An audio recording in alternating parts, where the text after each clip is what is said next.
So chapter 73 of JoJolion released, and we finally actually have Jobin's goal. After a long ass time, a lot of people like myself have been thinking, is Jobin going to be the final villain? Is Jobin this big bad guy? What does Jobin want the fruit for? Why is he going against Josuke and everybody else so hard, even as far as to go against his own father? Because Jobin is a character that seems to have a lot of respect for his father and his mother. And he doesn't seem like he would be that type of guy that would go that far, but he is that type of guy that would go that far. And to not give an entire synopsis and a little info thing on the chapter, so you guys can go ahead and read it for yourself. Chapter 73, which is the most recent chapter, came out literally this morning. Jobin is getting fucked up really bad by Ozone Baby, which is poor Tom's stand. I remember when that little kid guy told Jobin to plant this in the house, and he did that so that he could keep Josuke out of the orchard.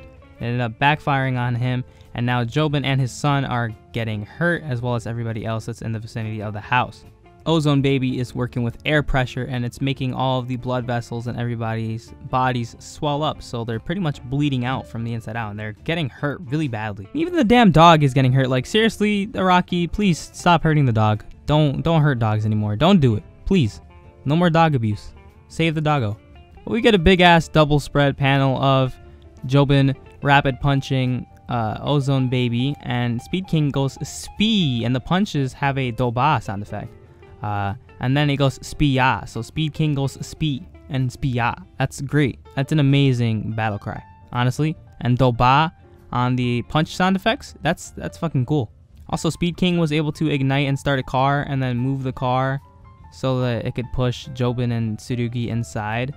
That's honestly pretty fucking cool. Like, I've been saying for a while that Jobin's stand can probably do like a lot of crazy shit with its heat control, and that is definitely some crazy shit. You know, I never thought we'd see him actually sit down and like starting up a car with a stand just so that he can like make it drive and push him and his son inside. That's crazy. And it looks like with his punches, when he hits Ozone Baby, it's kind of lighting on fire, but Ozone Baby is probably like a gas of some sort, considering it's Ozone Baby and its stand ability you know, revolves around gas, but it looks like it's catching on fire, but nothing is really happening to the stand itself. And actually, while looking back at this right now, Jobin actually ends up saying that Ozone Baby is a form of an illusion of the enemy. So you can't directly damage this remote-controlled long-range ass stand, and it can't differentiate between friend or foe. That's a really strong ability. Kind of reminds me of Survivor, but like way better, because Survivor was just making people fight each other, but this is just like completely fucking up anybody within the vicinity by popping their blood vessels with air pressure. That is sick. And then Jobin uses Speed King to heat up sodium chlorate so that he can let Tsurugi breathe, because Tsurugi took a lot more damage from Ozone Baby than Jobin did, so he's way worse. But this is where things get interesting. Tsurugi asks Jobin if he has a connection to these people, and Jobin answers with, I have a very different philosophy from Grandpa Norisuke, but what I'm doing all of it for the future of the Higashikata family.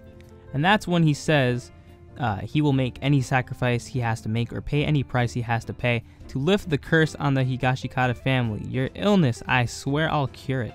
The only bad thing is defeat. I'm going to get my hands on that Rokakaka, and I'll keep them all for myself. I'm not letting anyone else have them, and one way or another, I'll eventually kill poor Tom. And then the chapter ends with Jobin saying he's going to use Josuke to gain victory over poor Tom and Ozone Baby. So probably in the next chapter, we're going to get some interesting development between Josuke and Jobin. I think it's going to be great. But now we know that Jobin just wants to cure his kid. Now, Jobin is nowhere near as developed and as great of a character as Johnny Joestar was, but Johnny kind of undergoes the same process of doing what he has to do to save his family, and then he dies in the process. And I can kind of see that happening with Jobin, considering he's ready to risk it all for his son, and honestly, it makes me like him a lot. Because without clearly knowing that this is all he wants to do, it might seem very selfish that he's just trying to get this fruit, because Josuke is just trying to figure out what the fuck is going on, wants to figure out all about himself and stuff, but then Jobin is just like, no, I want the fruit.